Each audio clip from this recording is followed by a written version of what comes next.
the Correctional Services Department is expected to announce whether former President Jacob Zuma will return to prison. It comes after the Constitutional Court last month dismissed an application to challenge a Supreme Court of Appeal ruling which found his medical parole unlawful. And that was after he was sentenced to 15 months in jail for defying a constitutional court order to testify at the state capture inquiry, but Zuma was released only 2 months into his sentence. Some have actually linked the July 2021 unrest to Zuma's arrest, which actually saw widespread looting and over 300 deaths in parts of KwaZulu-Natal and Gauteng. Let's make sense of the legal considerations in the lead-up to this announcement. Bring in analyst Mpumelelo Zikalala joining us via our video link. And sir, as always, it's great to have you on the program. Thanks very much indeed for making time. And there's so much to think about minutes before this announcement is made. My understanding is that if a decision like this is declared unlawful, typically what happens is that we revert back to the condition before the decision itself was taken. And at that time, Zuma was in jail.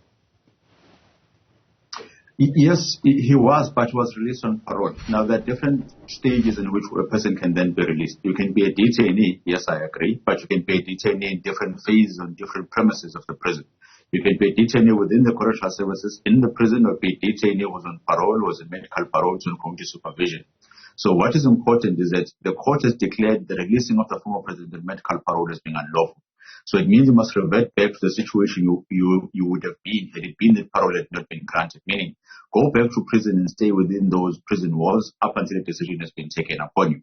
But what then the court did was to say, we are going to pass over or send over to correctional services the decision of what you're going to do with the extra 2 months or the 2 months that are there. Maybe what could have filled the court could have been a section 39(6)(a) of the Correctional Services Act of saying that any decision which has been taken to release a person erroneously, that particular period of time in which he has been released erroneously will not be regarded as a time in which they were serving that particular point in time. So that could have been the reasoning of the court as to, in terms of saying, we are going to release you back, go back to correctional services. This is the commissioner who is going to take a decision on whether you are going to be released or not. Now, today's decision is going to be very important because the commissioner has to make two things. First one, Section 33 of the Constitution that says any decision that you take must be lawful, must be rational, and must be procedurally fair. Lawful in the sense that you're going to use the Correctional Services Act in terms of telling you what to do and how to release a person who has been sentenced or sent by the court to spend some time within your prison. 3 options are available on that one. Either you give them temporary leave and you say a provision or a reason would be, I want them to integrate back to society and other interests of society, which I'm looking out for. Second one, community supervision, but before you do that, it has to serve within, the application has to serve within the community supervision board and then come back to you with a recommendation that the person can be released.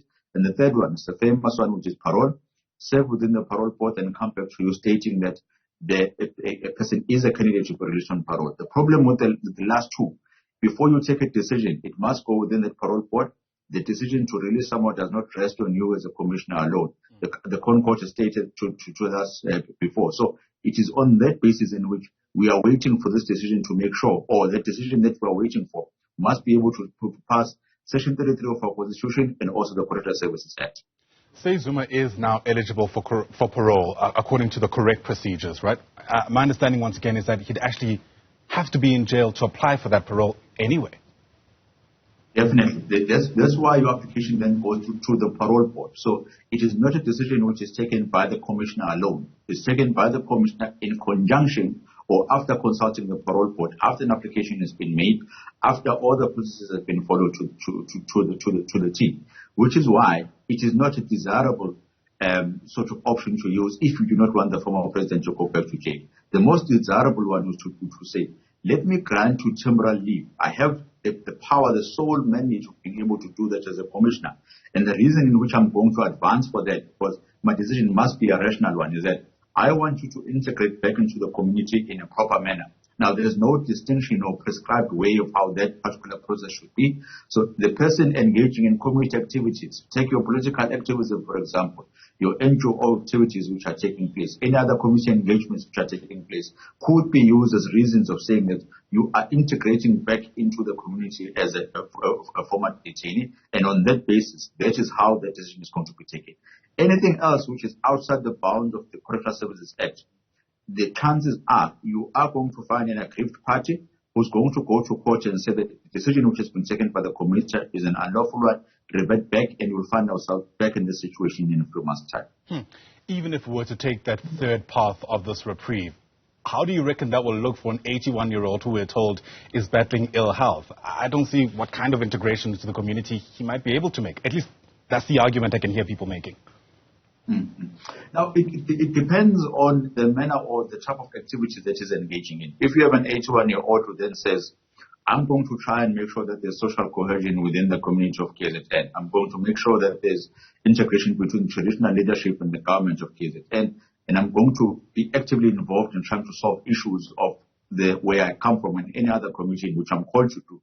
That's reason enough for me to say, okay, let's go there and then be able to make a change and be a vessel of change. What we are looking for as correctional services is someone who's going to say, they came in with an attitude of saying that I'm not going to comply with the law.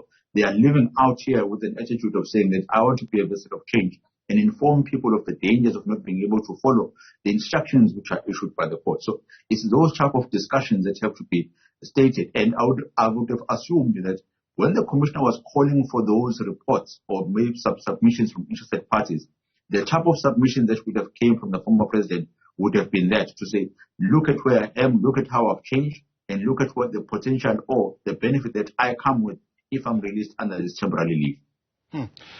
You know, all of this, some people might say, emanated from that bombshell constitutional court ruling, which was penned by Sisi Khampepe, where the former president was described as the most recalcitrant and deliberately defiant litigant. And so they sent him to jail to send a strong message. There has been a charged debate about whether or not that decision was the right one. To what extent can the commissioner defer back to that, you know, or would that essentially be going way further than he needs to in order to make a legitimate decision here? It would be going way further. The commissioner is charged with only one job. You must preside over the sentences that have been prescribed by the court. And the manner in which you preside over those sentences is determined or prescribed to you by the Correctional Services Act.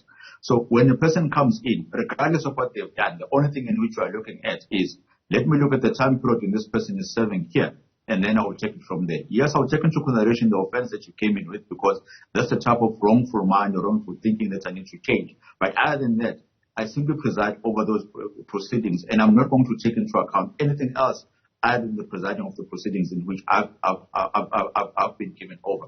In fact, the manner in which the court then acted, some may argue that it was a bit killing a fly with a sledgehammer.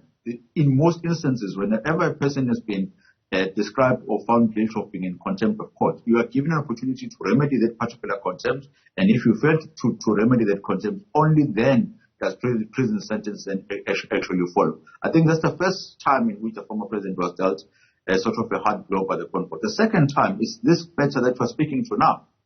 You have a litigant who's in court that says, I need my rights to be protected. I have been a detainee, regardless of the time in which it was determined to be illegal or not.